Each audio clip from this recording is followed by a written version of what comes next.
पाणी पथक आलं होतं. शेतकऱ्यांचं खूप नुकसान झालंय. शेतकऱ्याच्या कर्जमाफीसाठी वगैरे तुम्ही सगळेजण आग्रही आहात. केंद्रीय पाहणी पथक येतं, रात्रीच्या अंधारात मोबाईलवरती पाहणी करतं. शेतकऱ्यांना काय मिळालंय?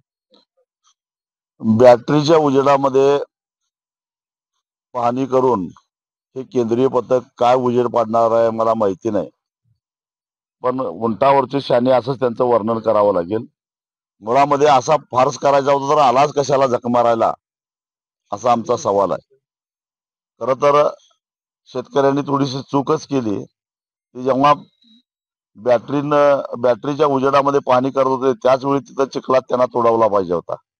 ज्यांना दिल्लीतनं इथपर्यंत यायला विमानाचा प्रवास आहे तो केंद्र सरकार करतं, त्यांच्या राहण्याची व्यवस्था केंद्र सरकार करतं, त्यांचा पगार चालू असतो. एक दिवस अजून थांबले असते तर काय दिल्लीवर कुणी बॉम्ब टाकला नसता. आणि मग अशा पद्धतीनं पाहणीचा फार्स करायचा आणि मग तिथं जाऊन काहीतरी एक अहवाल खरडायचा आणि त्याच्या आधारानं शेतकऱ्याच्या आयुष्याची माती करायची, हे धंदे आता या प्रशासनातल्या हे झारीतले जे शुक्राचार्य आहेत त्यांनी बंद करावेत, एवढंच माझं म्हणणं आहे. उपमुख्यमंत्री अजित पवार यांचे पुत्र पार्थ पवार यांच्याशी संबंधित असणाऱ्या एका कंपनीनं 1800 कोटी रुपये किंमत असणारी जमीन 300 कोटी रुपयाला खरेदी केल्याचं प्रकरण समोर येते आणि त्यावरून विरोधक आक्रमक झालेत, आरोप प्रत्यारोप होत आहेत.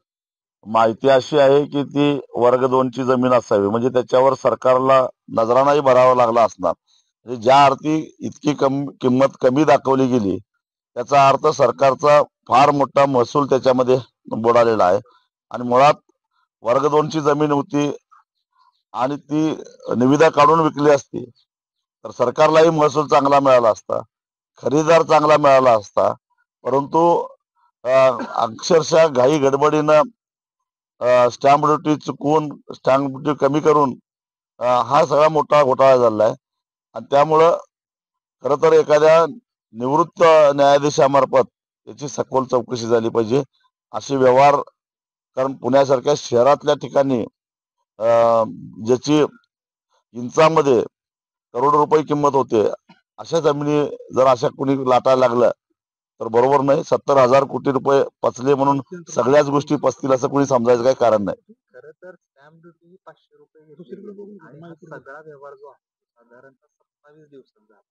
एखाद्या शेतकऱ्याने जरी जमीन घेतली तर त्याला किती दिवस लागतात ते आपल्याला माहिती आहे. एक तर हे जे काही वर्ग 2च्या जमिनीचं परवाना आहे तो 2-4 गुंठ्याचा परवाना असला तरी सुद्धा मंत्रालयातून आणावा लागतो वर्ग 1 करायला किंवा खरेदी पत्राला मान्यतेसाठी सुद्धा. मग त्याला वर्ष लागतं, हेलपाटे घालतात आणि पैसे घेतल्याशिवाय त्याला मान्यता दिली जात नाही, हे जग जाहीर आहे. मग असं असताना 27 दिवसामध्ये हा व्यवहार झालाच कसा आणि एवढ्या शीघ्र गतीनं सरकार कधीपासून काम करायला लागलं, याही प्रश्नाचं उत्तर मिळालं पाहिजे.